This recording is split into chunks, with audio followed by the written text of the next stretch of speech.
Hello, everyone, and welcome to this week's episode of the DVC show. Coming up this week, we're going to talk about what you need to consider when doing a split stay as part of your Disney vacation. Coming up next. The DVC show is brought to you by DVCstore.com. You'll save thousands of dollars on your next DVC contract when you let the experts at the DVC store help welcome you home. Visit them at www.dvcstore.com or call 1-800-550-6493. Hello, everyone, and welcome to the show, coming to you from the Bob Varley Studio in Orlando, Florida. I'm your host, Pete Werner, joined at the table this week by my good friend, Sean Falk. Hi. Jackie Gailey. Hi, everybody. John Doan. Hey, everyone. Via Skype, Mr. Pete Shidley. Hey, everybody. And back in the production nook, our associate producer, Mr. Corey Fiascanaro. Welcome home. Always making his creepy-ass faces. There it is. Welcome to the show, folks. A couple things in housekeeping. First, please head over to disboards.com and check out our DVC forums. There's a great community of folks there that are always happy to help. Virtually any question you have about any topic related to DVC, you will find on those boards and cover a lot of things, from purchasing DVC to member services to everything you can think about. So head over there and check that out. Also, DVC Store, since they're not here this week, wants me to remind everybody that if you're looking for ways to pay for your annual dues in January, renting out or transferring your points is a great way to make some money. They're more than happy to help you with that. Of course, if you're interested in selling your contract, because you may want to upgrade, they will help you with that. They'll do both those transactions for you. So dvcstore.com is where you'll find that information, and or you can call them 1-800-550-6493. Okay, so this was John's idea to do the art of the split stay. DVC members, you always hear them talking about split stays because sometimes, you want to come for a week, but you can only get 3 days at one resort and you can get 3 days at another. So you do a split stay. I have not done this. And I'm surprised, not just that people do it, but that people like it. Like, people are like really in it. To me, I think that's like, oh dear God, it's annoying. I've got to pack my stuff up and now I got to move to another resort. Like, well, again, you also have to understand that, if I'm going away for a week, I pack like I'm going away for a month. So I'm not always the best judge of that stuff. But so John, talk to me about split stays. Okay. Sell me on why this is a good idea. Okay, I'm going to say right up front, because you're local, it's probably a little easier for you to get a lot of exposure to a lot of different resorts. Mm-hmm. Yeah. So I think for a lot of DVC owners, we come once a year. Maybe more often than that. But whatever it is, when you come, you want the opportunity to be able to kind of experience different resorts. I'm relatively new to DVC, and so for me, being able to experience a lot of the resorts is important because I may end up buying another contract at another resort or something like that. So the split stays, in the first year that I owned DVC, I was able to stay at something like 6 or 7 resorts. And that included my home resorts of like the Grand Floridian, but I would split that with something like Boardwalk. And for me, I have this, I'm like allergic to mass transit. I will walk everywhere I can. I will avoid like anything, the plague, the mass transit, whether you're talking about a boat, you're talking about the monorail, you're talking about the Skyliner, whatever it is, I'm probably going to try to avoid it whenever I can. So for me, being able to walk into a park is huge, especially when you have kids and stuff like that, just not having to wait around in a line for mass transit. And every form of mass transit has disappointed me at one point or another. And at the Grand Floridian specifically, the monorail, it only took staying there once for me to realize that monorail is completely overhyped for me personally.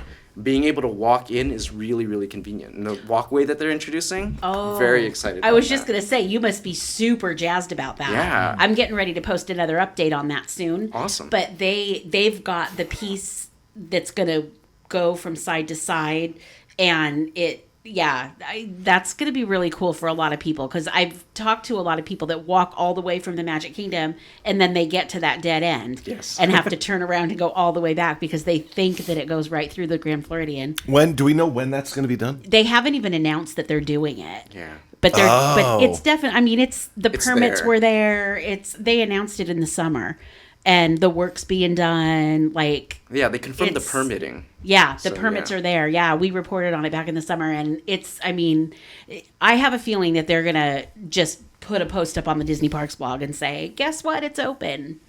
So hopefully they announce. Anyway, sorry to interrupt. Yeah, you, no. but So- I had a feeling you were gonna be excited about that. Yeah, so the split stays works because if you're going to go to Disney Hollywood Studios, you're going to go to Epcot, you stay in the Boardwalk area. Boardwalk, Beach Club, those are options, great options. So you do a few days there and you plan your trip around that. And then you want to do Magic Kingdom a few days, then you'll spend a few more days there. Now, the reason it works is because Disney makes it very easy in terms of bell services. Mm-hmm. So you just pack up your bags, you drop off your bags in the morning, you go into the park, and then when you go back to your new resort on your change day, then your bags are there. They'll even bring them Yep. up to your room. Oh, really? Oh, it's Yes, the best. absolutely, and groceries as Yep. well. If you ever end up doing groceries with your family or whatever, you just pack it up and just tell them this is a cold bag, frozen bag, whatever. They will cold store it, transport it, and then bring it to you when you're there. And so they make doing split stays so easy. Yeah. And again, if it means not having to take mass transit, or like if you're going to do Animal Kingdom for a few days, you know which days you're going to do with your family. And again, because we're DVC, we have to plan so far ahead of time, right? But you just plan a few days. If you're going to do Animal Kingdom, I'll stay there for 2 days so that it covers the days that I want to do Animal Kingdom.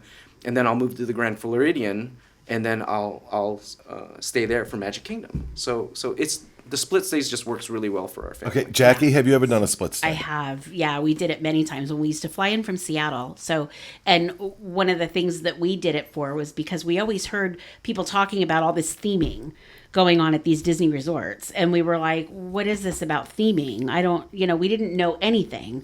And so we wanted to get an idea. And we stayed at 3 different resorts. So we flew in, and the flight from Seattle landed kind of early. So, not really that early, actually. It was about 4:00 in the afternoon. So it was, but we would go and check out the resort that first night. We'd stay at one place the first night only. So we didn't even unpack. So the next day we would bring our luggage down, or we would call bell services to come up to our room and get it. They would actually drive us over to the next resort if we weren't going to a park.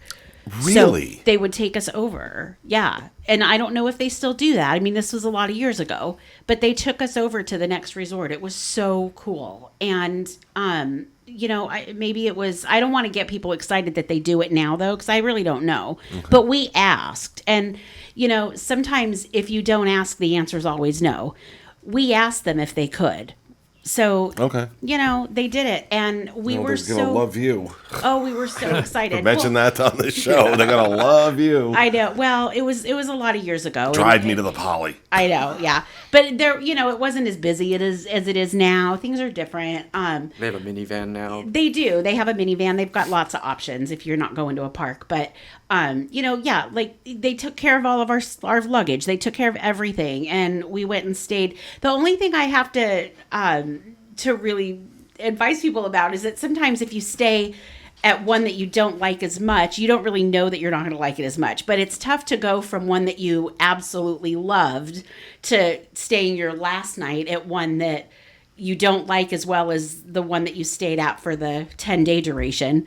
That was a little bit tough, but we still really enjoyed it. And look, we got to see 3 resorts, and that's the part that's really cool, because then you can take in the theming, you can see what it is that you like, which one's your favorite. And I think that that's just really a cool advantage to have. Mr. Shidley, have you experienced this split stay? So when you said this topic, I thought about it, and previous to owning DVC, we'd always just stayed at one resort. But since buying into DVC, any trip we've had that's been longer than 7 days has been a split stay. We've done it, at least 4 or 5 times now, and I love it for all the reasons that John and Jackie both brought up. But the other thing to me is it almost makes your vacation feel like 2 different vacations, like you're getting a second vacation, and because first time we did it, we went from Beach Club to the Poly, and they're so different, and what you do from them is so different that it just, as I said, it felt like you were actually getting two vacations in one, and so I really like it. My wife doesn't like it as much because she likes to unpack everything, and like Pete, she likes to travel like she's going to be there for several weeks. So, our next trip we're not doing it, and it's because she's like, I just want to stay in one place. Don't make me move. So really, it is. I mean, it's something you want to do. It's not just out of necessity. Well, you enjoy doing it. Yeah. Yes. Yeah. I would like to mention that I've never done an intentional split stay, but growing up, coming to Disney on vacation, I have been part of many unintentional split stays because we would travel often in February, March timeframe during the winter back in Massachusetts. And sometimes snowstorms would delay flights. Yeah. And I remember one year we got like an extra week of vacation and we moved from the Dolphin to Port Orleans, either French Quarter or Riverside. And I was like 10 or 11 or 12. And from a child's perspective, it felt like a whole brand new adventure. Okay. And as season pass holders, as an annual pass holder as well, the one thing to keep in mind is, let's say you go during Food and Wine, right? If you stay at Boardwalk and you're able to do a split stay, you could spend part of your time at Boardwalk, meaning that you can cover other parks as well. You can do Hollywood Studios or whatever, but in the evening, you can walk into the park, grab some food, do the Food and Wine a little bit, and then come back out again. So being able to do a split stay allows you to then experience some of the other parks without having to deal with a lot of the traveling and stuff like that. And if you do stay at the Boardwalk area, for part of your split stay, you can cover the Food and Wine and only do it for a few days when you know that in the evenings you can reserve that for going into the park and stuff. Yeah. I think that's such a cool, it's just so cool. I think it's a really good idea as well, because I'm on like figuring up numbers and stuff as we're talking about it and seeing like what you can do and what you can do with points and everything. So even if you were going in 2020, I mean, you could get 5 nights at Riviera in a deluxe studio and those sleep 5, and you could move over to Bay Lake Tower and have a 1-bedroom villa to sleep 5.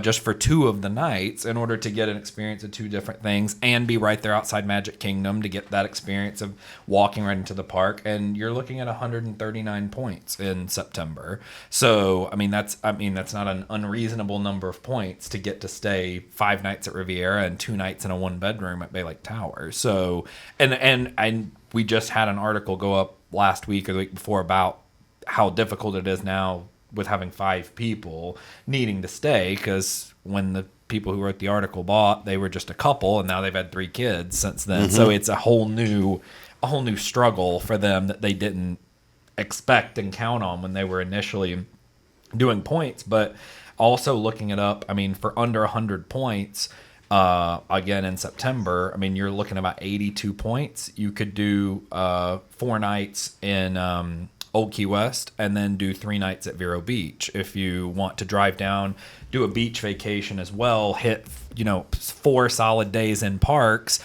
and then have 3 days at Vero Beach after. You can still use your points, and you're looking at 82 points. That's a week of a vacation. Yeah. So, I mean, there's some people who could do that twice. I have 170 points. I could do it twice in a year. And that's a really good point, Sean, because thinking back to it, when we did that Beach Club Poly is a lot more points. We didn't have enough points to stay at the Poly for the full 8 days we were there.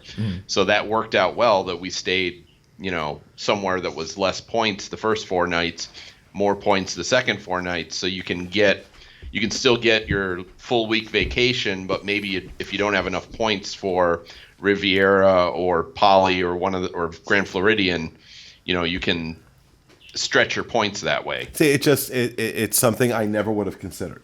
Right, I see people talk about it, all over. I mean, on the boards, on Facebook, and people talk about split stays all the time. And my mindset was, it's out of necessity.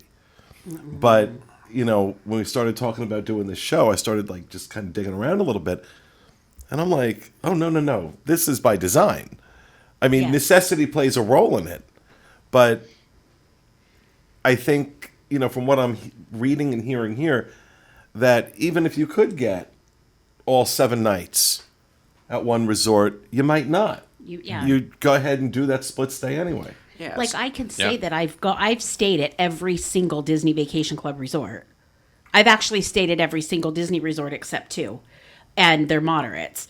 But that's why, because a lot of times when we were vacationing from Seattle, from back home, we did split stays on purpose because we wanted to see everything there was to see, and we were bound and determined to do it. Yeah, I think it's a good way to get. I know it's a little different because it wasn't with DVC, but a few years ago I went out to Disneyland, and even as a kid, I'd always wanted to stay at the Grand Californian. That was always a big goal of my family's, and we stayed off property. Me and a couple friends of mine went, and we stayed off property all the nights, but just used one night to stay at the Grand Californian to have that experience of getting to do it the one night, and also like getting to go ride like the water ride and be able to come right back to the room and get, dry and everything. So it is purposeful. There's a method to the madness. You have to be purposeful. You have to be purposeful if you're going to be doing split stays, because of the 7-month, what I refer to for studios as the 7-month fallacy, in terms of, you're sold on DVC that you can stay anywhere at 7 months. And the truth is, having home resort, and I think this is why Pete ended up getting Boardwalk, is because he knew he wanted to stay in the Boardwalk area. So to supplement his Animal Kingdom contracts, he ended up getting a Boardwalk contract. And what you want to do is ideally be able to book those at the 11-month mark so that you have your splits. If you do decide to roll the dice at 7 months and try to change your things over, what you have to do for DVC is you just book your home resort 2 separate reservations. And what you'll do is you'll either put your wife's name on one, or your partner's name on one, and then your name on the other one. And then that way you have these 2 separate resorts. And then you can modify each of those resorts separately when you try to change them at 7 months. But it is something you need to plan for, and you kind of lock yourself into being at these certain parks or these certain areas, whatever's easier from that resort, at that time at 11 months, or when it is that you split those things up. So it can be a challenge, but it's really worth doing just to give you exposure. I think new owners should definitely try doing split stays just to get a better feel for the system and how the system works. Yeah, All right. and Disney does, as John said, Disney makes it super easy to change resorts. It really is very, very little effort. The biggest thing is you got to be in your new resort room for them to bring the bags to you. You can't have them just drop it in the room, so you have to be checked in and in your room.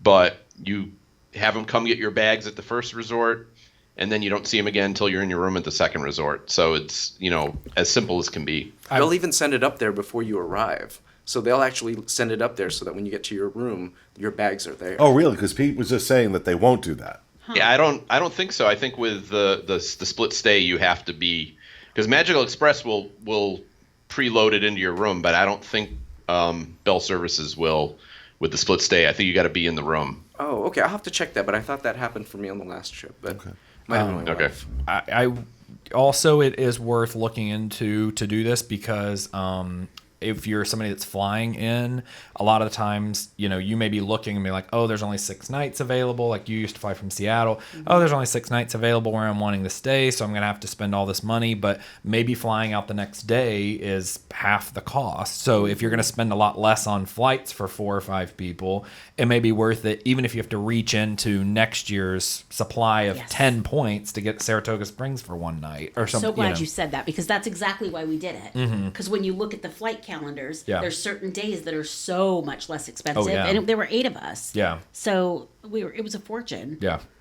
Yep. All right. Well, you have intrigued me.